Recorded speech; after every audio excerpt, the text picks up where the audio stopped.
ქვეყნის არსებობა ხალხზეა დამოკიდებული. თუ არსებობს სოფელში ვინმე ვაჟკაცი, რომელიც მზადაა თავის შესწირელ სამშობლოს კეთილდღეობას, მაშინ შეიძლება კიდევ ცოტა ხანს გაძლოს ქვეყანა. მაგრამ იარსებებს ის, რომ თავისი ხალხის გულში ცეცხლი იქნება გაღუნებული მთავარი სიყვარულით. Davali ლექსით მოთხრობა შექმნა ვაჟკაცების ადიდებლად. ბევრჯერ დალოცულა მათი მარჯვენა, მაგრამ ყველასგან განსხვავებული გენიალური ვაჟა ფშაველა კიდევ სხვა კუთხით გვანახავს ამ საკითხს ლექსში კაიყმა. ვაჟა მიცის რამდენად მნიშვნელოვანია კაიყმა ქვეყანაში. ამიტომ კითხვის სტროფში მიმართავს თუ ვინ უნდა აერჩიონ კაიყმად, ისე რომ არც არავის ეწყინოს და ჩვენც ვიამაყოთ. სიყვარულის და სიმამაცის დამტკიცება ყოველთვის თავგანწირვასთან ასოცირდება. სწორედ ამიტომ პოეტი იწყებს ომის სცენის აღწერას. საზარელ სურათს ვიხატავს, რადგან გვაჩვენოს, რომ სწორედ ესეთმა შემზარავმა გარემოებმაც კი არ უნდა შეაშინოს ჩვენი საიმედო ვაჟკაცი. მოხლამდე სისხლი და გვამების გროვა, რომელსაც ცოცხლების თელავენ, როცა ქულობდნენ ტყვიანი და დაგალაობდა სიკვდილი. უიმედობისა და უძლურების შეგრძნებას ტოვებს მკითხველში. წარმოუდგენლად სასტიკი სურათია, მაგრამ თუ გინდა კაიყმად მოიხსენიებოდე, ამან არ უნდა შეგაშინოს. კაიყმა ისაა, ვინც პირველი შევარდება ბრძოლის ველზე და ბოლო დატოვებს. ტკივილს არ დაანახავს ინტერს, სახაზე სისუსტეს არ შეიტყობს. თუნდაც კვდებოდეს, მაინც არ უნდა გვინავდეს. სიკვდილის არ უნდა ეშინოდეს. პირიქით, თავის არ სასცემდეს სიკვდილსა. ყოველთვის მზად უნდა იყოს ქვეყნის დასახმარებლად. როგორც სჭირდება, ისე მიეხმაროს. იმედიდან უგეში უნდა იყოს სოფლის. ამას ადასტურებს შემდეგი სტროფები. სიცხეს სიონ დახბეროს დაათბოს, როცა ყინავდეს. როცა სოფელს ძინავს, ის დარაჯი უნდა იყოს. ყველაფერი უნდა მოიყოს მისი სამშობლოს კეთილდღეობისთვის. კაიყმა ყოველთვის მხოლოდ კულტის სიძლიერე საკმარისი არაა. განათლებულიც უნდა იყო და გესმოდეს შენი ქვეყნის გასაჭირე. შესაბამისად გამოსავალსაც უნდა სთავაზობდე. სწორს ფიქრს აძლევდეს თემ სოფელს. გამოდებით მისი მამული სატკივარზე ფიქრობდეს. ტრიშავი უნდა იყოს მისი სატროიც და საბანიც. შესაბამისად, ყოველთვის იქ უნდა იყოს, სადაც გასაჭირი და პრობლემაა. იქ უნდა იყოს, სადაც სიმართლე იჩაგრება და დაიცავს ის. მაგრამ თავისკება დაუშვებელია. არ უნდა ადარდებდეს ქონება, მხოლოდ სახელი. ამიტომ სიკვდილის წინაც მხოლოდ თავისი სახელი უნდა ჰქონდეს სუდარად და სხვა არაფერი.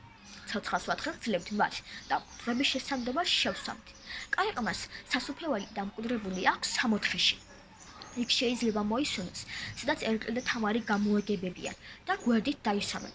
ასეთი უნდა იყოს კაიყმა, უშიშარი, ძლიერი, ჭკვიანი და სამართლიანი. როგორც უკვე აღნიშნე, ვაჟას ეს ლექსი არ გავს სხვა ბალადებს.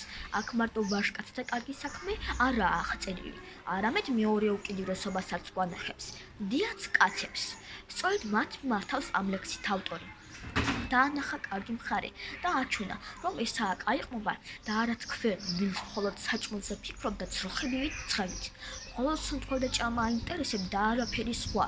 ღამე გაძღებიან და დილით ისე მშივრები იღვიძებენ. საინტერესოა შემდეგი სტროფი. თავის ჯამ ჩასგეთ საქვეყნოდ, არც როს არ დამასდგებითა. აქ იგულისხმება მათი მცირე თვალსაჭიერი. თავიანთ ჯამს იქით ვერ იყურებიან. არ აინტერესებთ რა ხდება მათ ეზოს მიღმა. შესაბამისად სოფელს არაფერში ადგენებიან. ხოლო თავისი მწირი გადმოსახედიდან ცხოვრობენ და ზარმაცლეშად კვდებიან. თავად არაფერს აკეთებენ და სხვისაზე შურიც კდებიან. სყინს სხვისი კარგიც. მაშინ როცა თვითონ მხოლოდ კუჭის ამოსებისთვის არსებობენ და ამას ჯერმუნესთვის კარგი არ მოუტანია. მათი სიცოცხლეს და სიკვდილიც ერთია სოფლისთვის. არაფრის მომცემნი არიან. როგორ უქმადაც იცხოვრეს, ისევე მოკვდებიან. სააქაო ცხოვრება დაკარგეს მათი უმოქმედებით და შესაბამისად ვერც საიქიოში დაიმკვიდრეს ადგილი. არც იციან მათი შექმნის ან სიკვდილის მიზეზი. ვაჟა ზიზღს გვანახავს ამ ხალხის მიმართ, როცა სადიაციებს უწოდებს კაცებს. თუმცა რეალურად ებრალება კიდევს, მაგრამ თქმელი სიტყვით ვერაფერს გახდება, იცის. ამიტომ ამცილებს და ლანძღავს მათ. უნდა რომ გამოაფხიზლოს ისინი. უნდა დაანახოს თუ ვისი მომტანია უმოქმედობა და უძრაობა. კითხულმა თავად უნდა ამოიცნოს თავი ამ ორი უკიდურესობიდან, რომელია და შესაბამისად იმოქმედოს. ჩემი აზრით, ვაჟას მთავარი მიზანი ამ ლექსის შექმნისას სწორედ ეს ბოლო მონაკვეთი იყო, სადაც სადიაციებს მიმართავს. იმ დროინდელ საქართველოში სწორედ ასეთი ხალხი სჭარბობდა და მათ სარკე დაუდო წინ და ჩაახედა. აჩვენა თუ რანი ვიყავით, რანი ვართ და რანი ვიქნებით. ღრმა დაძინებული ქართველი ერის გამოფხიზლებას სცადა ვაჟამ ამ ლექსით. შეეცადა ლუარსაბებისთვის ეჩვენებინა მათი რეალური სახე სააქაო და საიქიო ცხოვრებაში. ნათლად დაანახა, რომ მათი არსებობა და არარსებობა ერთია და რამე უნდა შეცვალოთ, გაახელონ თვალები, ამოყო თავი ჯამიდან და შეხედონ სოფელს, რაც უნდა გააკეთონ და როგორებიც უნდა გახდნენ კი კაიყოს მაგალითით დაანახა.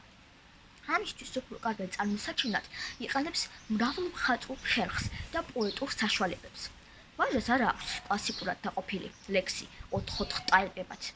ახალი სტროფი იწყება იქ, სადაც სხვა ამბავს იწყებს ავტორი, რაც უფრო ამარტივებს ლექსის გააზრებას. სხვადასხვა ნაწილში რითმა განსხვავებულია.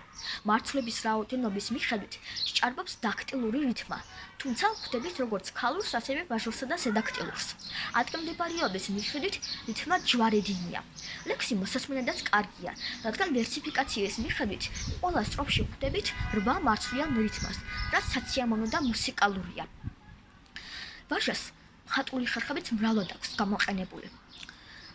ხვდებით შედარებებს, სადიარცითა ლანძღვისას, ძროხებივითას, ცხებითა. ასევე ბრძოლის ველის აღწერისას ხვდებით გაზვიადებას, სადაც ამბობს სისხლის ტბა მუხლებს წვდებოდეს, ან სისხლის წვიმა იხფერავდეს. ამ სცენაში ასევე ხვდებით მეტაფორებსა და გაპიროვნებას. მაგალითად, მოციქულობდნენ ტყვიანი და დაგელაობდეს სიკვდილი. ვაჟამ საბოლოოდ ნამდვილად სცადა მიძინებული ერის გაღვიძება, საკეთ დაუდო და ჩაახედა, თუმცა ისინი მეორე გვერდზე გადაბრუნდნენ. საბოლოოდ ეს მხოლოდ მათ არ დარჩათ და მომავალი თაობები სწორედ ამ ლექსის ძალით აღიზრდებიან.